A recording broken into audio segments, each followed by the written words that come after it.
Hello les investisseurs, j'espère que vous allez bien et bienvenue dans ce nouvel épisode dans lequel on va parler de l'action Google et de l'entreprise Alphabet, action au ticker GOOGL, qui est pas loin des plus hauts historiques suite à une énorme remontée depuis globalement 6 mois, sachant que l'entreprise pendant longtemps elle avait fait du surplace, notamment avec les peurs qu'on avait eues autour de l'IA.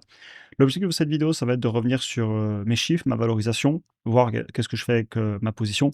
Est-ce que je conserve? Est-ce que je vends? À quel prix j'achèterai? Sachant qu'on est quand même un petit peu au-delà de mon prix cible. J'avais remis mes chiffres à jour il y a un peu plus d'un mois lors des, résultats. Donc voilà pour le programme d'aujourd'hui. Petite info aussi pour les membres de la communauté du programme.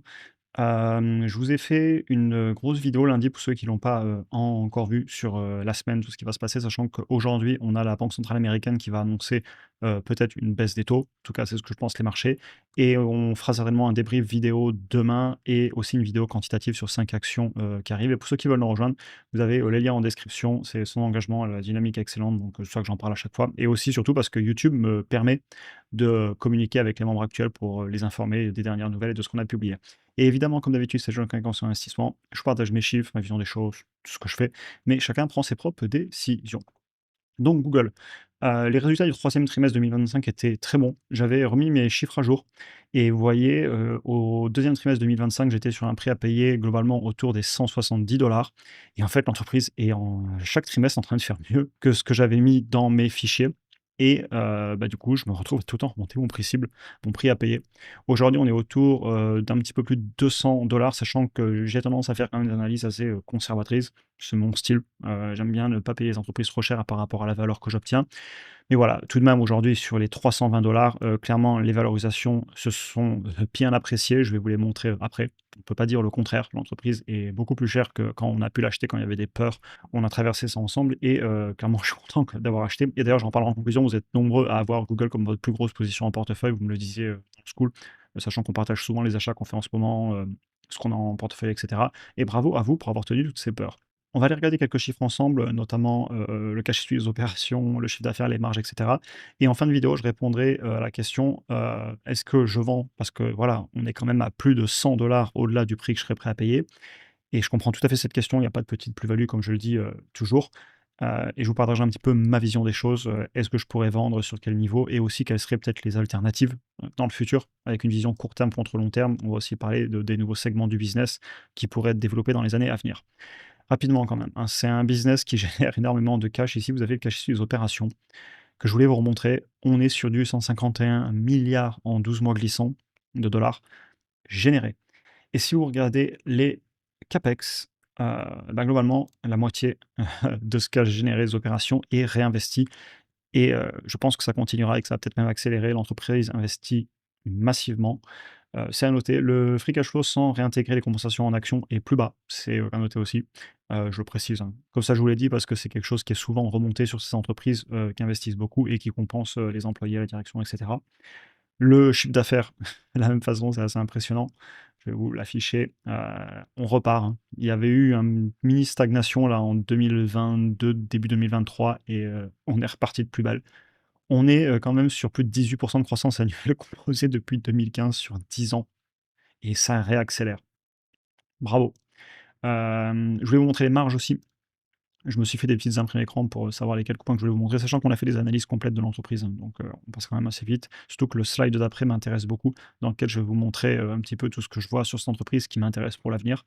À noter quand même des marges brutes, qui augmentent bien récemment, de passer de 55 à 59 en 2 ans. Donc, bonne capacité à fixer les prix, elle augmente.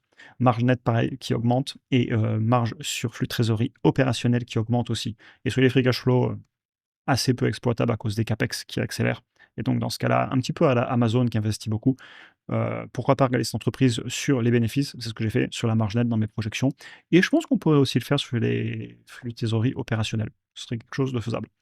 Au niveau des valos, par contre, comme je vous le disais, clairement, c'est remonté. Vous voyez, début mi-2023, on pouvait la trouver à 4 fois le chiffre d'affaires, 20 fois les bénéfices, un peu plus de 10 fois les operating cash flow. Aujourd'hui, on est, à 25 fois les operating cash flow, presque 10 fois le chiffre d'affaires et 30 fois les bénéfices.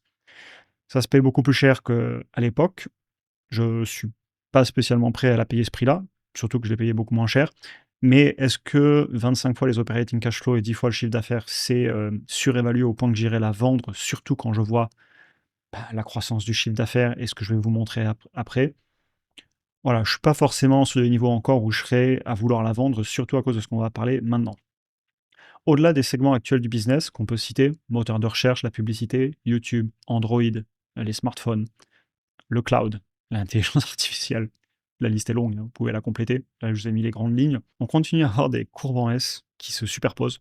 Ce que j'entends par là, c'est qu'à chaque fois qu'on a un nouveau segment sur le business qui pourrait être adopté, ça démarre doucement, puis on a une forte accélération, et ensuite on vient avoir un segment du business qui est un peu plus mature. C'est des courbes très connues qui sont valables aussi bien sur les entreprises de façon générale que sur des segments d'un business si on a plusieurs segments dans une entreprise.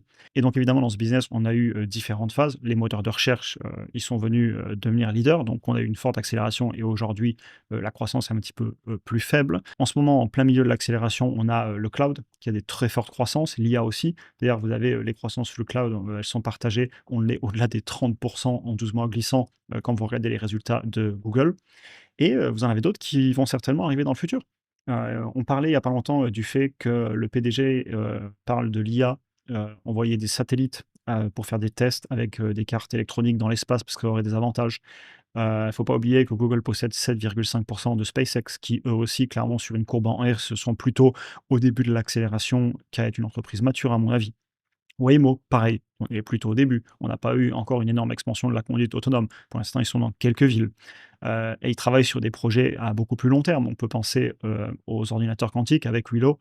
Ici, vous avez une photo, on sait qu'ils y travaillent, ils en parlent beaucoup. L'IA, la génération d'images, je faisais l'autre jour une miniature et j'ai été impressionné. Il y a plus de 2 ans, j'avais commencé à tester, avec, Midjourney. Il fallait aller sur Discord et cetera, c'était archaïque. Aujourd'hui, il me génère cette image en quelques secondes, Nano Banana de chez Google, et il y avait une faute de frappe sur le nom de Eutelsat parce que j'avais inversé 2 lettres dans le prompt que j'avais donné à l'IA, et aujourd'hui, je lui dis: «Non, corrige le mot», et elle comprend ce que je lui dis, elle corrige que ce mot, que les lettres. Il y a 2 ans, c'était inimaginable. À chaque fois qu'on faisait une commande, on obtenait une image totalement différente. Aujourd'hui, on peut modifier des petites choses dans l'image. Impressionnant.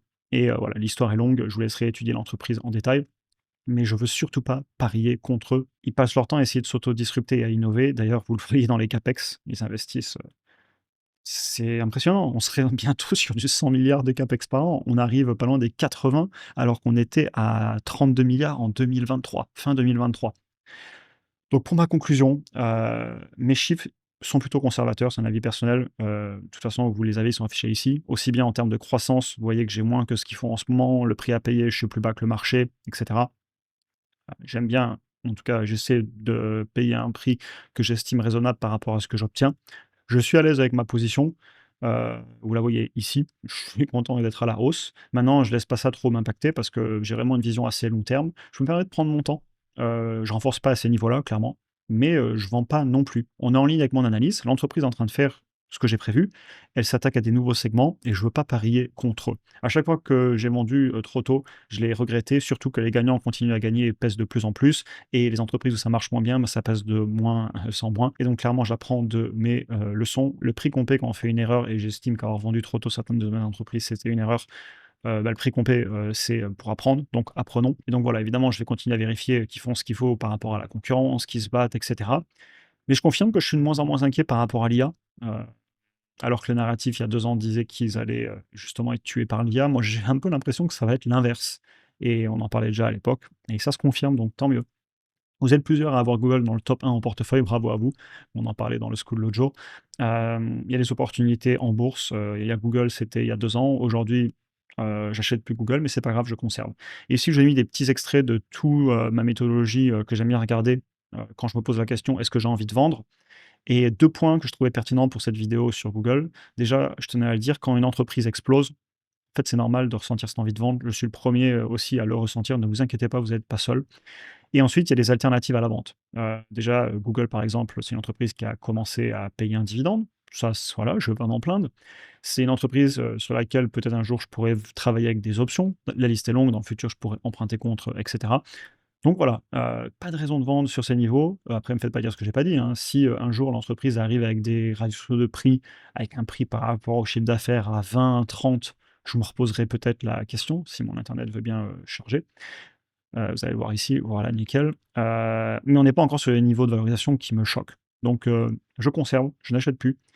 Bravo à ceux qui sont dessus. J'aime que l'entreprise aille chercher plein de nouveaux secteurs et innove. Le fait qu'ils soient aussi propriétaires d'une bonne partie de SpaceX, c'est un truc qui me plaît parce que c'est une entreprise privée sur laquelle c'est pas si simple que ça de s'exposer, et cetera. N'hésitez pas à en parler en commentaire si vous l'avez en portefeuille. Est-ce que vous l'achetez sur ces niveaux? Quel est votre prix cible? Le mien est assez conservateur, peut-être que vous êtes prêt à la payer un peu plus cher, je serais intéressé de savoir et qu'on en parle. Je vous souhaite une excellente journée. Pour ceux qui veulent nous rejoindre, comme je vous disais, vous avez les liens en description et on se retrouve demain, certainement pour un épisode sur, la décision de la banque centrale qui parle tout à l'heure. Je vous souhaite une excellente journée et à très bientôt pour un prochain épisode. Bonne journée à tous.